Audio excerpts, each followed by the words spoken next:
Okay, join my manager Luke Garrard before we welcome Solihull Moors tomorrow evening. Luke, before we start, we'll just quickly touch on Saturday. 2-2 draw at Woking. I just wonder what your final takeaways from that game are. One of frustration, obviously, to take the lead in the manner in which we did, and then to double that with a second for Reece. Look, I don't want to harp on, but I think the officiating played a massive part on Saturday. The goal that Jamal scored late on should have stood. The free kick that led up to their first goal shouldn't have stood. And I think their goalkeeper should have been sent off. And you don't really want to say that the referees influenced the game, but I think they're three key factors in a 90-minute game of football. Frustrated in the manner in which we've conceded the goals, 2 second phases. We spoke at length about set plays at the start, and all 4 goals come from set plays. So frustrating. But look, we had a meeting today with a team, and we've played top in Notts County, we've played third in Woking, we've played fourth in Barnet, we've played fifth in Chesterfield. Them 4 teams in our last 6 fixtures, and we've picked up 12 points from 6. So since the turn of the year, 2023 in the league has been very productive.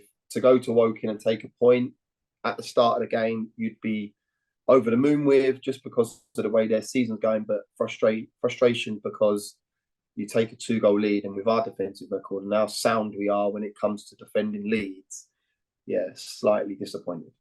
Yeah, I just wonder, you mentioned there that there was a bit of frustration that you felt like you'd done enough to win the game. When maybe the decisions don't go your way, does that add a bit of fire to the belly, a bit of motivation to go and win your next one? Oh, there's motivation no matter what. You're fighting to get into the playoffs. And I write in my program notes, as much as it's not, the next 2 games are 6-pointers as such, because I genuinely think that Solihull and Halifax will have ambitions and aspirations to get into the 6th and 7th spot. You look at the top 5 now, it's going to take some beating to get into the top 5. So I think there's 6 to 8 teams that are playing for 6th and 7th. And if you haven't got fire in your belly to go and maintain this form to ensure that you are in the playoffs come the end of the season, you shouldn't be involved in football. The fact that we've drawn a game of football against Woking, and the manner in which we've conceded the goals from an individual in the middle of the pitch shouldn't spur you on. It is frustrating. I've got to be honest with you. In the National League, it's happening. In the Premier League, it's happening. There's frustration from Chelsea and Arsenal fans. So there's a lot to be said with that. But no, there's nothing. There's no additional incentives. There's no spurring on. As a group, we know what the task we have in hand and where we want to be come the end of the season. And that's, yeah, in the playoffs. And Solihull come to town, who are a fantastic side, managed by a fantastic manager. They're going to come here with aspirations to leapfrog us, and we need to ensure that we're right on our game to maintain what we've been doing in recent weeks. Solihull Moors then, I'm guessing you've watched some of their games. What have you seen from them this season, and what's impressed you? A very good team in possession of the football. Got some real good ball carriers. Just brought in Mark Beck, who, again, saying my program notes, have gone back to sort of the Carl Hudlins. They lost Carl Hudlin last year. Big vocal point. Mark Beck's come in. He's knows the level inside out. He's most recently at Darlington, but he's had years in the league with Carlisle and Harrogate. Yeah, he's going to be a threat. Andrew Dallas, who I think is excellent striker at this level. Sabara, who scores goals from that midfield unit.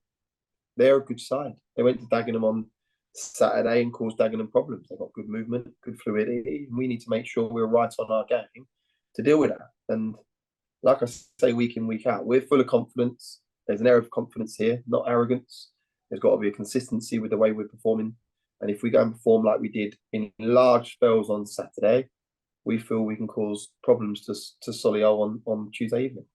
You've mentioned a couple of questions back that the form in 2023 has been brilliant. I just wonder what do you reckon the catalyst or the change has been to see those run of performances and results? Realistic conversations. There was a conversation after a certain game that we left no stone unturned and laid the law down to an extent. But I do think that we've gone back to the way of which we like to play and how we set up. And I think we can't come away from it. I think we're a team that's well drilled, well organised. We're hardworking. We have that underdog mentality, and that's what we've got to stand by. And going now to the end of the season, we need to ensure that we're right on our game.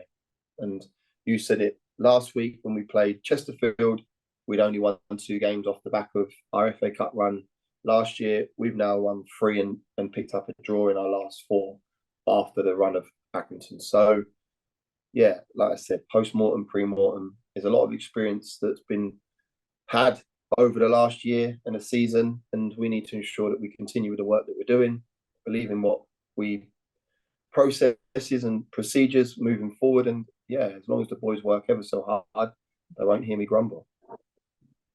And just finally, obviously, a quick turnaround from Saturday. How has the squad recovered? How's the squad feeling for tomorrow's game? Yeah, good. Obviously, Will Evans had a tight calf on Thursday, Friday, so it ruled him out for Saturday. Obviously, nice to have Jamal Fifield back.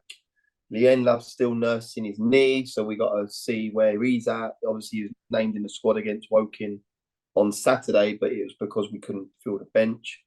So we got to see how he recovers after today. But we had a split session, a group that had a recovery day, the ones that played 60 to 65 minutes and onwards, and the others went and done a full session. So as it stands at the minute, we're looking strong. Dion Kelly-Evans has now gone into contact, which is brilliant to have him back in the fold.